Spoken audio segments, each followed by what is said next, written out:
Alright, and now with part 2 with Harry Potter and the Chamber of Secrets. Then they were, Harry, Ron, and Hermione were making the Polyjuice potion in a girl's bathroom, and then they were thinking that since the chamber had been open before, Ron was thinking that maybe Lucius Malfoy opened it when he was at school and now he's taught Draco how to do it. And then Ron was concerned that they could get caught not making the Polyjuice potion in the girl's bathroom, but Hermione told Ron that nobody comes in because of a Moaning Myrtle. Then Moaning Myrtle then appeared like she was a young girl ghost. And then, Lockhart was, trying to start a dueling club for the students. And then he had Harry and Malfoy face off in a duel. And he tried to get Malfoy and Harry to just use their charms to disarm each other. But before Lockhart's signal, Malfoy then cheap shot at Harry, and then Harry fired back. And then Malfoy then just launched a snake out of his wand. And then, unbeknownst to Harry, he was actually speaking snake language, Parseltongue. And then the snake was just slithering towards another student, Justin, who was in Hufflepuff. And then Harry was just using Parseltongue some more, talking to the snake, basically telling it not to attack Justin. And then, after Harry then spoke Parseltongue, people started to be suspicious that Harry may be behind the attacks. And then, Ron and Hermione were telling Harry that Parseltongue is not a very common gift. That Salazar Slytherin was also a Parselmouth, and how Ron told Harry that the school would think that Harry would be related to Salazar Slytherin. And then, that night, Harry was heading back to the common room, and he heard the voice once again. And he saw, nearly headless Nick had been attacked. And he also saw now that same kid Justin was now petrified. And he saw spiders fleeing once again.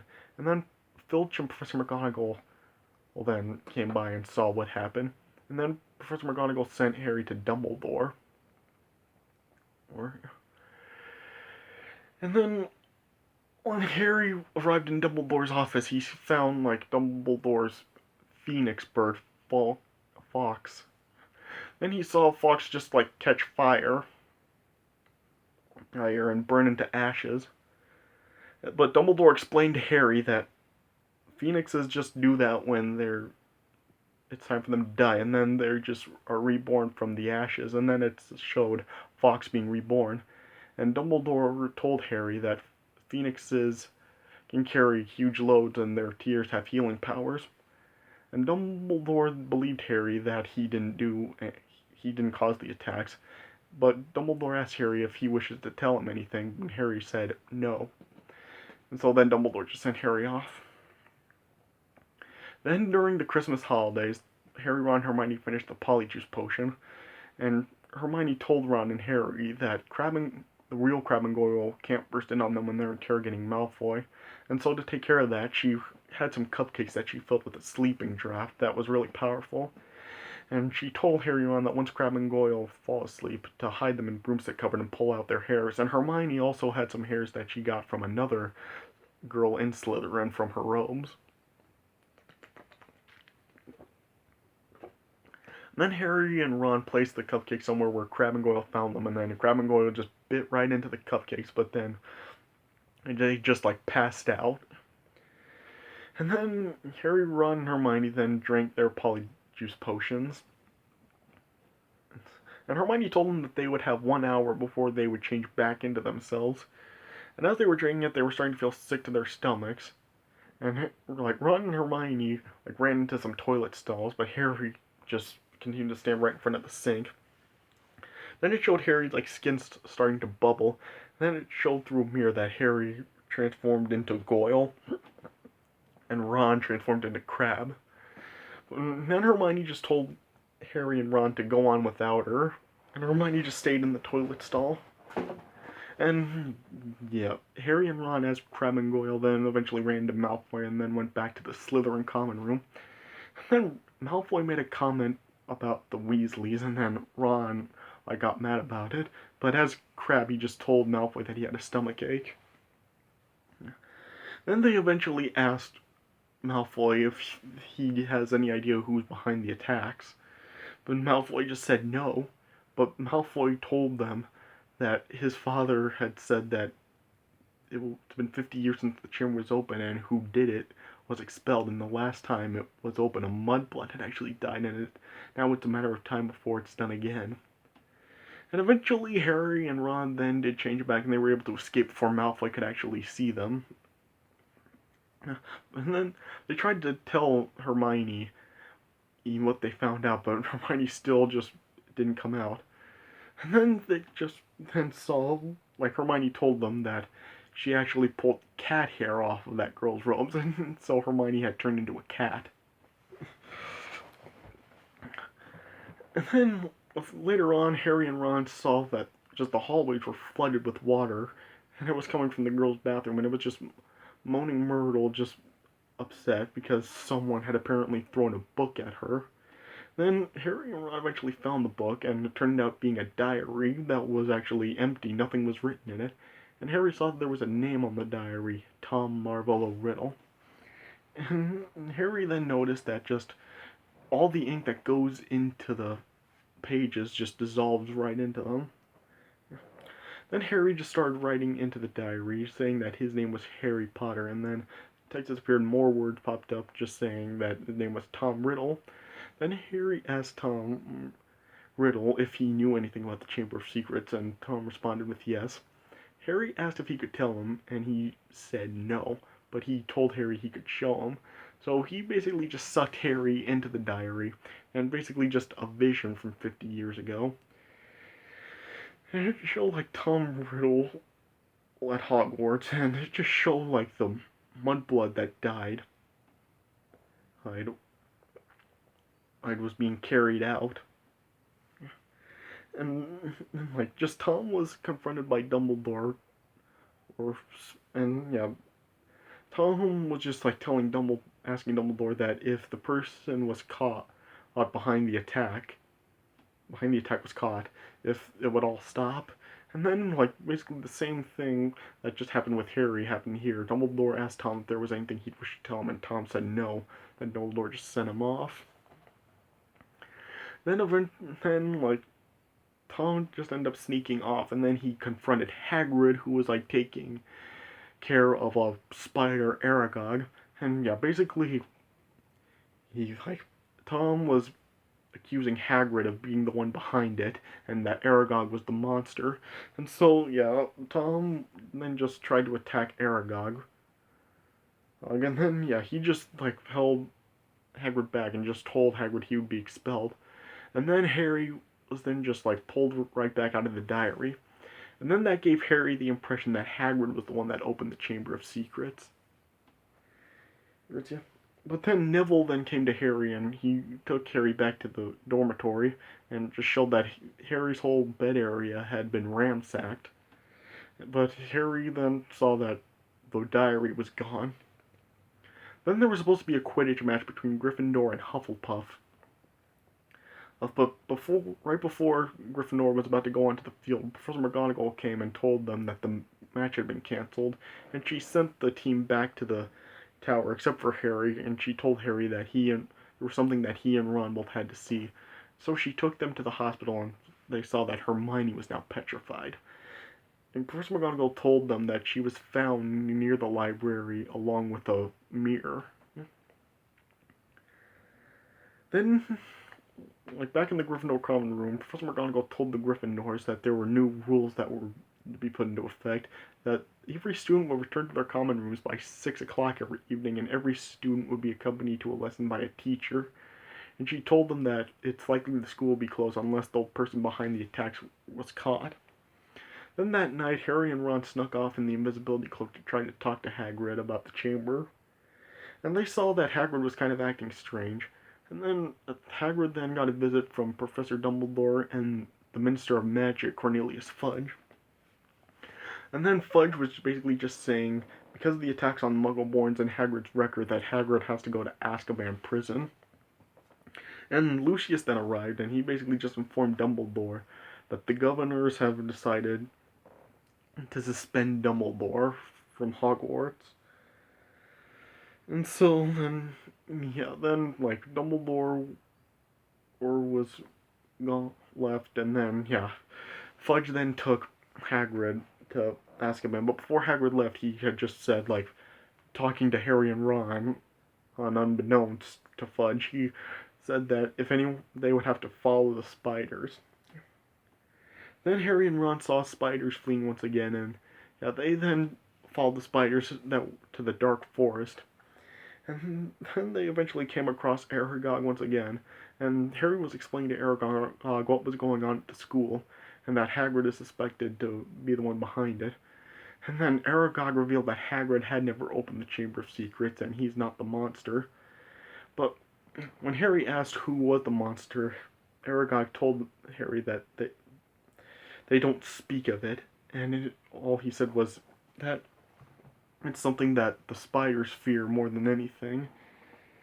And he told Harry and Ron that the girl that died 50 years ago was discovered in a bathroom. And then, like, Harry and Ron were just surrounded by a bunch of other spiders. But then, and the car then came back and saved Harry and Ron from the spiders. And yeah, and they were trying to outrun the spiders, and they tried to fly the car away, but yeah, like the flying gear for the car was jammed, and but they were able to work together to get it and able to fly the car away out of the dark forest. And Ron really didn't see what the point was of them even going into the forest, but Harry did say that now they know Hagrid was innocent and he never opened the Chamber of Secrets. And as they were visiting Hermione in the hospital again, Harry noticed that Hermione had like a paper in her hand. And then what it was basically just like something talking about the basilisk, and then that's when Harry discovered that the basilisk is the monster in the chamber, and that's why he can hear it speak, is because it's a snake. And it was also, the paper was saying like anybody who looks the basilisk in the eye would die instantly. And Ron asked why nobody was dead, and Harry said that nobody actually has looked it in the eye directly. Then Harry was just recapping. Like Colin saw the basilisk through his camera, Justin saw it through Nearly Headless Nick, Hermione had that mirror, and Mrs. Norris had seen the basilisk's reflection from that water on the floor. And they discovered that the basilisk had been getting around the school by pipes. And based on what Aragog had told them, they had came to the presumption that Moaning Myrtle was that girl who died. And then as Professor McGonagall made an announcement to send the students back to the common rooms, she summoned the teachers to the second floor corridor, and then showed that there was another message left by the heir of Slytherin. And she said that a student had been taken inside the chamber. And she was about to send the students home, but then Lockhart arrived, and Snape had said that Lockhart has known all along where the chamber is, and so Professor McGonagall had told Lockhart that they'll leave him to deal with the monster. And then Professor McGonagall revealed that it was Ginny taken by the monster into the chamber. And then it showed the message saying that her skeleton will lie in the chamber forever. Then Harry and Ron tried to go talk to Lockhart about the information that they know, and then they saw that Lockhart was planning to run away. And then they eventually discovered that Lord Lockhart was a fraud, and he's just been taking credit for what other wizards have done.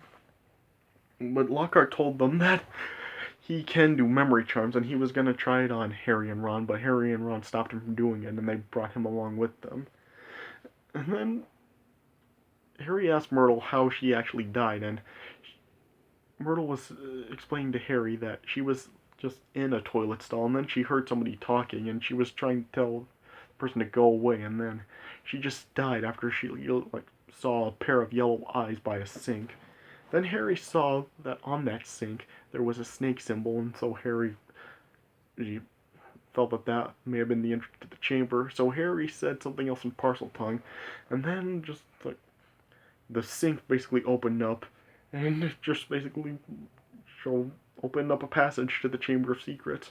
And so Harry, Ron, and Lockhart all slid down through that passage down until another ground. Yeah.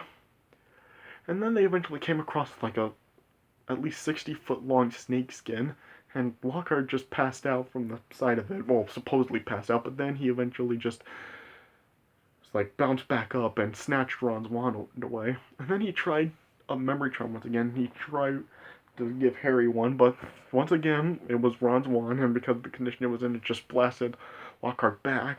And then it just like caused a cave-in between Harry and Ron. And so, yeah, Harry just told Ron to try to shift some of the rock, and that Harry would go on to find Ginny. So Harry came across like a type of snake door, and he said something in Parseltongue again, and then the door ended up opening, and then Harry then entered into the Chamber of Secrets. Then he saw Ginny's unconscious body in the chamber, and he tried to revive her, and then the 16-year-old Tom Riddle then arrived, and he was saying that Ginny is still alive, but she won't wake up. And he revealed that the reason he is as young as he is that he's a memory in a diary. And then Tom just revealed to Harry that Ginny was the one who opened the Chamber of Secrets. And yeah, Ginny was the one behind all the attack. Well, the one that was setting the basilisk off on everyone. Yeah, he was then just revealed that he had framed Hagrid for opening the chamber. That he knew it wouldn't be safe to open the chamber again while he was at school, so he left behind that diary to preserve his 16-year-old self so he would be able to finish Salazar Slytherin's work. And then he was starting to just ask how Harry was able to defeat Voldemort or without any actual magical powers. And Harry just asked why he even cares. And then, yeah, Tom just, he spelled out his name, Tom Marvolo Riddle, and then he just swooshed the letters around. And it also spelled, I am Lord Voldemort. Then Harry then realized that Tom Riddle was Voldemort, and he is the heir of Slytherin. And Tom told Harry that he knew he wasn't going to keep his father's name, and that he fashioned himself a new name that people would fear to speak. And then, yeah, Harry was just saying that Dumbledore will never be gone, as long as everyone remains loyal to him. And then Fawkes then appeared, and then he gave Harry the Sorting Hat, and then Tom then summoned the Basilisk, and then the Basilisk then went after Harry, but then Fawkes then came and just blinded the Basilisk, but Tom told Harry that the Basilisk would still be able to hear him, and the Basilisk continued to chase Harry. And then at one point Harry was cornered, but he then just lured the Basilisk away by throwing a rock in a different direction. And then Harry arrived back to try to get Ginny, but yeah, Tom told Harry that the process is nearly complete and Ginny would be dead in a few minutes and Voldemort would return earlier. Then the Basilisk reappeared, and then Harry then saw a sword coming out of the Sorting Hat. And then Harry pulled the sword out and was fighting off the Basilisk some more. And then the Basilisk eventually just knocked Harry down. And then the sword was about to fall, but Harry was able to grab the sword before it fell. And then Harry just pierced right through the Basilisk's head, but at the same time, one of the Basilisk's fangs just sank into Harry's arm. But yeah, the Basilisk ended up dying. Then Harry eventually just collapsed right beside Ginny. And yeah, Tom just told him that the Basilisk venom quickly penetrates the body, that Harry would have a little more than a minute to live.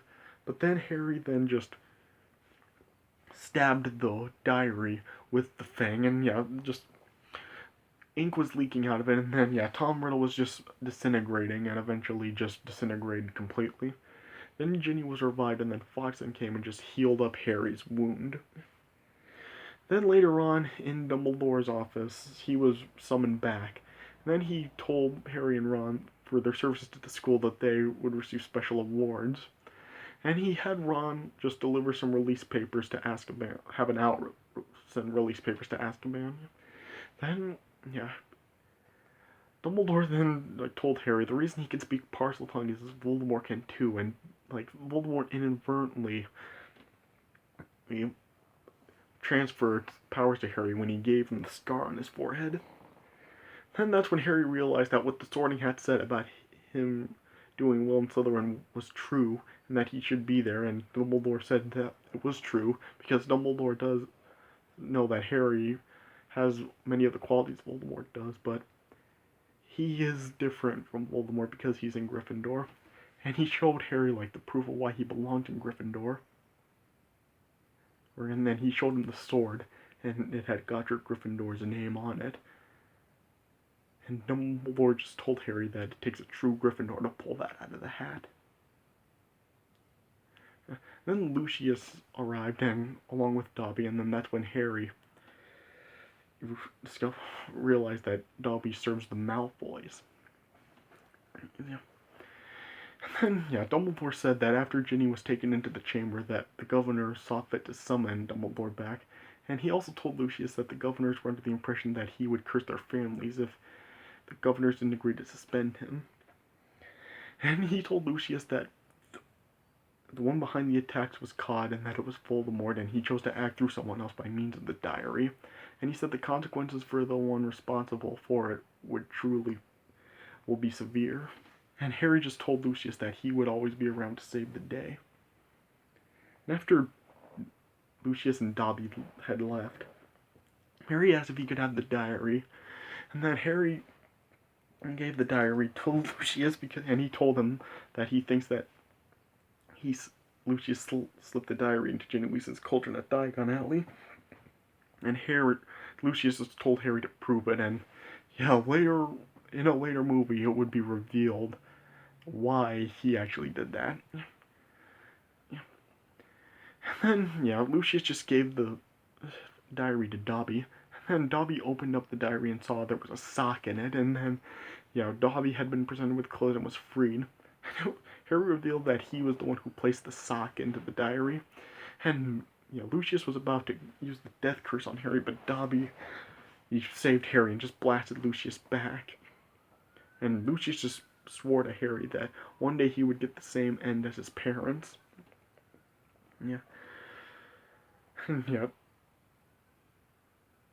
And Dobby just asked how he could repay Harry, and Harry just told Dobby never to try to save his life again. And then we wouldn't see Dobby again until the 7th movie. Then it showed everybody was revived from being petrified. And then, Hermione was reunited with Harry and Ron. And, Dumbledore just asked everyone to give applaud Professor Sprout and Madame Pomfrey for their magic drop being successfully administered. And Dumbledore also said that all school exams have been cancelled. And then it showed Hagrid then coming back. And then, Hagrid just thanked Harry, Ron, and Hermione for helping him get out. And Harry just told Hagrid that there's no Hogwarts without him. And then, the movie just ended with everyone applauding Hagrid. And I'm going to be quite honest, I think this ending is a little corny, to be honest. I mean, it's just really, just corny, because it's just everybody just clapping for, absolutely no reason. It's like Hagrid saved somebody or did something really heroic. And just everybody in the Great Hall was clapping. Teachers, students, just everyone was doing it. And it just feels really corny just to have everybody using, a cheesy clapping cliche that we've seen before in film. But the score does really help it out. I mean, the score for this ending is just really great, and plus how it just zooms out from the Great Hall, and just pans around the Hogwarts castle. I mean, it's not really a bad ending. Just I feel it's pretty kind of corny, but it's really not a bad ending. And that's how it ended. And after the credits, there was one more small gag. In Diagon Alley, because of Gilderoy Lockhart's memory charm and he doesn't remember anything, he showed he had a new book, Who Am I? And showed him just in a straitjacket or something. But so like I said, 3.5 stars out of 4. Yeah, it is still a good movie. I'd probably say it's probably just as good as the first one. I mean, both movies are probably just equally as good. But once again, it is a pretty good movie. Alright, so that does it for my review of Harry Potter and the Chamber of Secrets. I hope you guys enjoyed this review. So, thanks for watching, and I'll see you guys later.